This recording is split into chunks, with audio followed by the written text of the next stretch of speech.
My name is Emily. I'm currently 28 years old, and I live with my husband, John, who is 2 years younger than me, and his parents.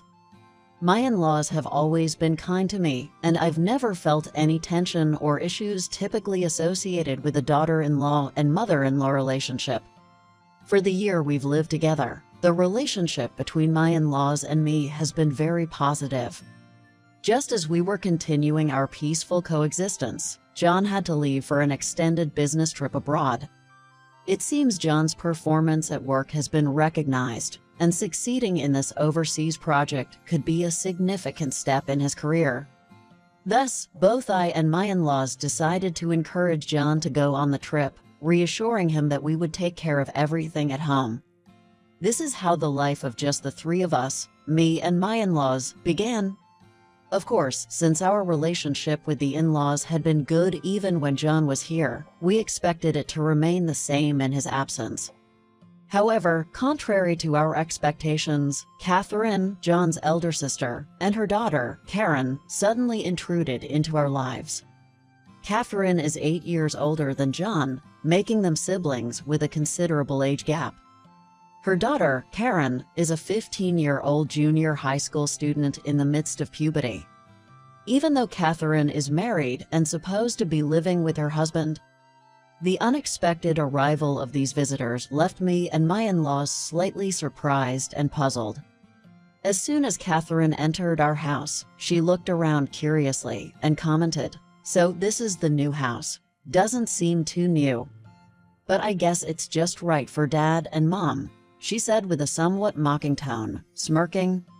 In fact, this was my first time meeting Catherine. When we went to greet her during our marriage preparations, she declined, saying, "I'm not interested right now," and went somewhere. She also didn't come for the initial introductions, and she even didn't attend our wedding. "Oh, are you Emily, the wife John chose? You look plain just like John, lol." Catherine herself was decked out in high-end brands from head to toe and had striking makeup on, unusual for a home setting. Her confidence and desire for attention were evident. Karen also had her makeup done neatly, looking adorable. Maybe it's normal for junior high students these days to wear makeup on their days off. Inwardly, I thought, the young ones nowadays are really cute. Meanwhile, I prepared tea for the two of them. When I asked, "What brings you here today?" Catherine casually replied, "We'll be staying here for a while." I was taken aback and looked at my in-laws, silently asking, "Is this true?" But their eyes seemed to say they didn't know either. But you can't just say that all of a sudden. Leaving your husband alone. What about school? And leaving your home like this? Both Karen and I couldn't tolerate his harsh words any longer. Until he recognizes his mistakes and apologizes, we have no intention of going back. And she sat down heavily on the sofa, acting as if it was her own home. Given Catherine's past behavior and rude remarks, I suspected that her husband's harsh words might just be genuine concerns or warnings. I couldn't help but question her values and behavior. Indeed, children often mimic the behaviors and attitudes of their parents. It wouldn't be surprising if Karen considered her mother's behavior normal. Children often learn respect through the guidance of their parents. Catherine might have returned to her parents' home out of mere caprice. The in-laws calmly advised Catherine, saying, "If you talk it out, you can resolve it." But she stubbornly refused to listen. "The car is already loaded with Karen's and my luggage, so we're staying in this house," she exclaimed with the attitude of a spoiled child. My in-laws and I tried many times to persuade them to go back, but to no avail. To make matters worse, Karen joined in the tantrum, acting like a kindergartner. In the end, they threw a clock that was on the table to the floor, breaking it. We allowed them to stay for a few days to prevent any further escalation of violence in the house, but this turned out to be a mistake. Although I work from home and don't need to go to the office, Karen and Catherine acted as if they fought. "We have a maid here, so it'd be a waste not to use her." They started giving me various orders. Perhaps it was arrogance from her youth, but Karen was truly brash and thoughtless. "Hey, Emily, I'm back. School is so tough. can't you get the bath ready right away? She would just walk into my room even while I was working and ask me for things. The bath is already cleaned. All you have to do is turn on the water heater. You can do that much yourself, right, Karen? But don't get me wrong, I'm not going to be taken lightly. While I allowed the stay, I won't be treated like a maid. In reality, household chores were shared between me and my in-laws.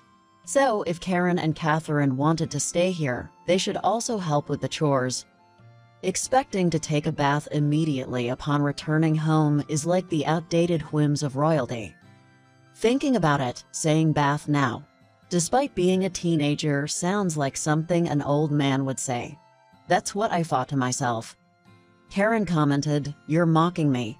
Emily, you're so mean," and then left the scene. Whenever things didn't go Karen's way, she'd run to her mother. When my mother-in-law was cooking and Karen spotted carrots, which she didn't like, she would loudly complain to her mother. "Never put carrots on my plate again. It gives me the chills. I've lost my appetite," she'd declare, and instead of just not eating the carrots, she'd throw away the entire plate. Moreover, knowing we separate our trash, she intentionally throws organic waste into the bin for plastics. While such selfishness is incomprehensible to me and my in-laws, Catherine, who should be disciplining her, gets angry with my mother-in-law, saying, "Seriously, Mom, Karen is in her growing phase. Isn't it normal to prepare tasty meals? What are you thinking?" I think, then why don't you take turns cooking? But since staying here, Catherine hasn't once taken up a knife. Probably she's terrible at cooking. So, it seems Karen, from her childhood, hasn't overcome her dislikes by the time she reached middle school. If she were out eating with friends and a dish with carrots was served, would she make a scene, disrespect the food, exclaim "it gives me the chills," and refuse to eat? Honestly, if she were my friend, I'd probably have stopped associating with her long ago. Predicting she probably has no real friends, I observed Karen closely. Karen isn't my daughter, so I have no intention of going out of my way to correct her dislikes. I'm hesitant to take action for Catherine and her daughter, but things escalated to a point where I couldn't ignore them any longer. One day, while I was working from home as usual, I finished a big project, delivered a design to a client, ensured all data was saved, and thought, "Work's done." I treated myself by going to the shopping center to buy an apple pie. When I returned home, excited to enjoy my apple pie in the living room, I went to my room and found Karen sitting in front of my work desk, playing on my computer. She had installed a game on my work computer without my permission. "Well, Karen, don't touch my computer." I immediately pulled her away from the computer, chair and all. "Hey, I'm in the middle of a game, leave me alone. Why are you playing on someone else's computer without asking? Don't you have any common sense? Downloading games without permission. Snooping on someone's computer is beyond inconsiderate." I was furious at her. What I was saying was entirely reasonable, wasn't it? My work computer is high performance, capable of handling games. But it also contains a lot of work-related data. If Karen deleted or altered anything, it could cause serious problems. "Get out." I took the chair from Karen and checked the computer. After quitting the game and deleting the installed game data, Karen yelled from behind me, "You scum. You deleted my game data." I reprimanded her. "You played on my computer without asking. Learn some manners." Karen, surprised, said "Hua," and quickly left the room with tears in her eyes. After about 5 to 10 minutes, I was relieved that my work data hadn't been tampered with. Just then, Catherine barged into my room with an angry look. You bully Karen, how dare you?" she yelled, to which I stared at her in disbelief. "Before your daughter gets scolded by others for being ill-mannered and cries, maybe you should fulfill your duties as a mother. Your daughter played games on my computer without permission while I was away. So petty. Why would someone like you, a NEET, need such a high-end computer? Huh? Did you just call me a NEET?" I never mentioned to Catherine that I was a NEET, nor did I talk about working from home. So, Catherine must have assumed I was a NEET after seeing me work from my room. She probably thought it was okay to treat me like a maid. They both mistook me for a housewife. I was speechless. Normally, you wouldn't assume it's okay to do anything just because someone is a housewife. Who are you to talk to Karen, especially being a NEET? You're the lazy one you can't fit into society. What do you think of yourself now? You suddenly come back home with your daughter because of issues with your husband, relying on your parents and sister-in-law for everything. You seem more of a freeloader than me. Shut up. I will kick you out of this house. Or else I'll break your computer and everything you own. Most people know not to break other people's things, but this mother-daughter duo seem to lack that common sense. They might even destroy my belongings without a second thought. On the first day, they already broke a clock. I thought my computer would meet the same fate. If I leave this house, you won't touch anything, right? Yes, just pack your things and leave. Then, I will do so. I packed my work computer into a special box, took some spare clothes, got into my car, and left the house. Having accomplished a major task, I decided to relax in a hot spring. I asked a trustworthy friend to keep my computer safe and headed to the hot springs. Then, my in-laws came home and after hearing the story from Catherine and Karen, called me in shock. Emily, I apologize. We'll take care of Catherine and Karen. We promise, don't worry. But please make sure those two are settled by the time I return. Maybe have her husband pick them up or rent them an apartment. I have some time until my next job, so I plan to relax in the hot springs. I could sense the shock in the voices of my in-laws. On the other end of the call, Catherine was saying, "What do you mean? I just got rid of a useless NEET. I should be praised. You don't know the half of it. This was originally Emily's parents' house. When our home got redeveloped, Emily let us live here. It's the house she inherited from her late parents, and you kicked out the rightful owner. That's impossible. Emily's a NEET, right? She can't possibly maintain a big house like this. Nonsense. Emily is a designer. Didn't you see her working every day? Her computer is vital for her job. It's natural for her to get angry if someone tampers with it without permission.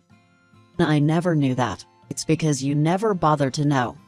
You didn't even show up for introductions or the wedding. Then you shamelessly asked to live here. You're truly disgraceful." My mother-in-law seemed to have broken down in tears. I wondered how the three of them would resolve this and ended my call with my mother-in-law to contact a key individual. This key individual was Catherine's husband, whose contact information had been unknown until yesterday. Interestingly, I had previously worked with Catherine's husband. Thus, he assumed my call was business-related and began talking in a business-like manner. "It's been a while, hasn't it? Actually, I have a design job I'd like to request from Emily. I'm sorry, but I called for a personal matter. I've been kicked out of my house. My sister-in-law is squatting there. She's with Catherine, and they have a daughter named Karen." Catherine's husband, that name. "Is my Catherine your sister-in-law?" It seems my sister-in-law hadn't shared any information about her family or address with her husband. Although he knew the location of the old house of our in-laws, it had been demolished, and he was at a loss about how to search for them. He had even considered hiring a detective. It seems she thought I was jobless, so she kicked me out. She threatened to break my computer, so I'm taking refuge now. I apologize for the inconvenience caused by my wife and daughter. I've always been warning her about her selfish behavior, but she never changes. I can't stand this. I'm going to see them immediately. I need to settle things. By settle, do you mean you're thinking of leaving her? Well, it turns out Karen isn't biologically mine. It'll be difficult to remain as a family with Karen if I leave Catherine. I see. Perhaps my sister-in-law ran away because she couldn't bear the secret of her daughter's paternity coming out, leading to a potential divorce. If my speculation is correct, she's truly pitiable. I reluctantly gave him my address. Soon after, Catherine and Karen were taken away by her husband and his parents, and I was able to return home from the spa. 2 months after the stormy events, Catherine contacted me. "Hey, is everyone out?" I peeked through the window, and the house looked empty, like it's abandoned. Of course. "The house has been sold." "You sold it?" "I plan to live there with Karen." "Yes, John got a promotion and is being transferred to an overseas branch. Being his wife, I'll live abroad with him." "You're going overseas?" "Yes. We can't leave my in-laws behind, so they're coming with us. We're saying goodbye to taking care of you and Karen." After hearing about Catherine and Karen's misdeeds from the three of us, why don't we try living far away from those two in America? Neither I nor the in-laws had any objections, so we quickly sold the house I had inherited. During the preparations for our new life in America, the three of us rented a weekly apartment. It seems Catherine has been telling people we've already moved abroad, but because of their known personalities, people around them are saying, well, it's no wonder they were abandoned. We won't help either. Don't contact us anymore. Due to her character and lack of enthusiasm for school, along with her mother's financial hardships post-divorce, Karen couldn't continue to high school and is now working post-middle school. She seems to be complaining every day about not wanting to work, but Catherine, struggling financially, isn't indulging her. Now unable to rely on others like before, they're forced to live a minimal life in a cheap apartment, barely making ends meet. Meanwhile, even after moving abroad, I continue to work, living a happy life with my loving in-laws and husband, John,